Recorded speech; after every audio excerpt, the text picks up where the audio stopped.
what are you up to? All right, mate, I've got some stuff here. Bangin headlights. We all know Bangin headlights. Anyone who's watched our stuff will know we've got Bangin headlights in all of our cars. Now, new product. Loving it. So I couldn't help myself. So this is the retro with the black bucket. And it's also got the halo inside it as well.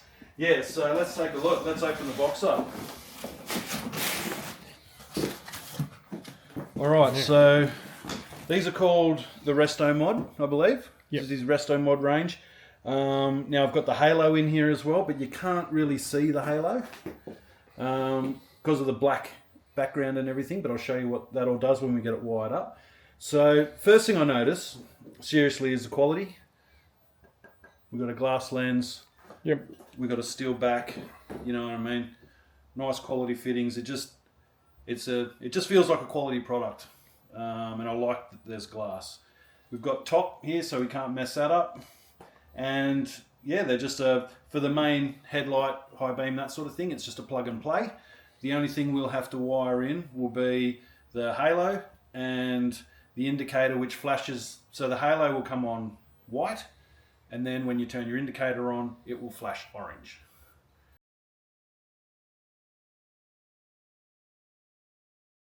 There's a few ways to wire these up.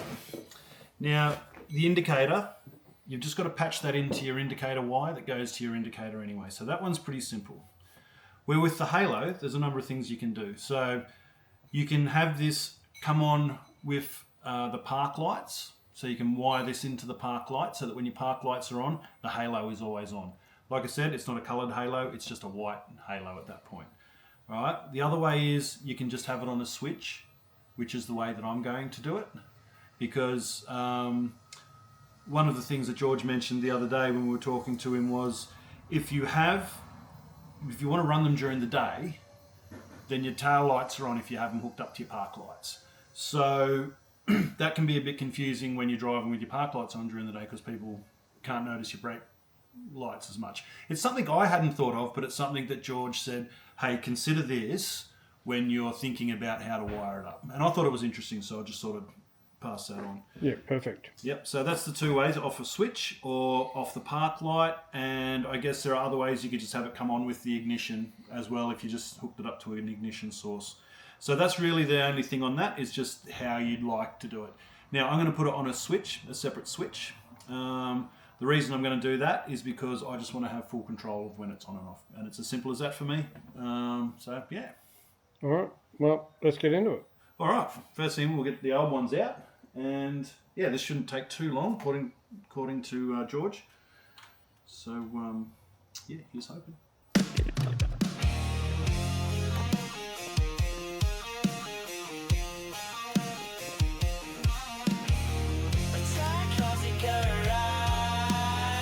Let's get rolling.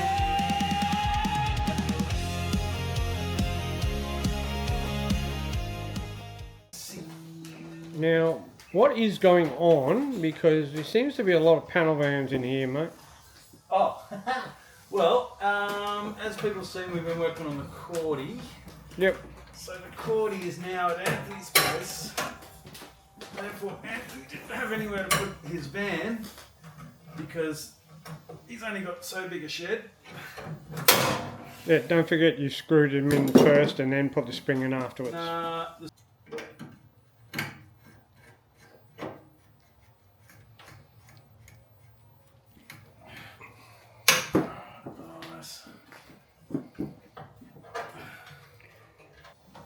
Alright. So George was right. Didn't take long at all. No, didn't take that long. Right, now I've got to do the wiring bit, which we'll... Okay, so it's plug and play for the first part. It is literally plug and play. Okay, so there we go. There's your main lights hooked back up. So they just plug straight into your original light plug, socket, and that's it. So even though the halo isn't hooked up, I'm back to driving again really quickly. That's it. Plug and play, no carrying on. Love that aspect of these lights. Alright, so that one goes back in there. Well, I might just leave it out for the moment. Okay. So we've got to put another one on here.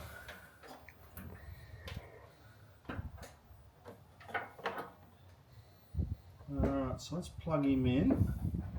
Okay. And let's see if we have any halo action. Yep. Yep. Sweet, look at that. Okay, so now we've got this one going. Yeah. So, They won't miss me now. no, definitely not. High beams? What's that? High Yep. beams on both of them? Definitely. Definitely. Yep, perfect. Sweet. And don't forget, when you got this one plugged in, turned on, whatever, the indicator takes over until you turn the indicator off, and then it goes back to being a normal halo.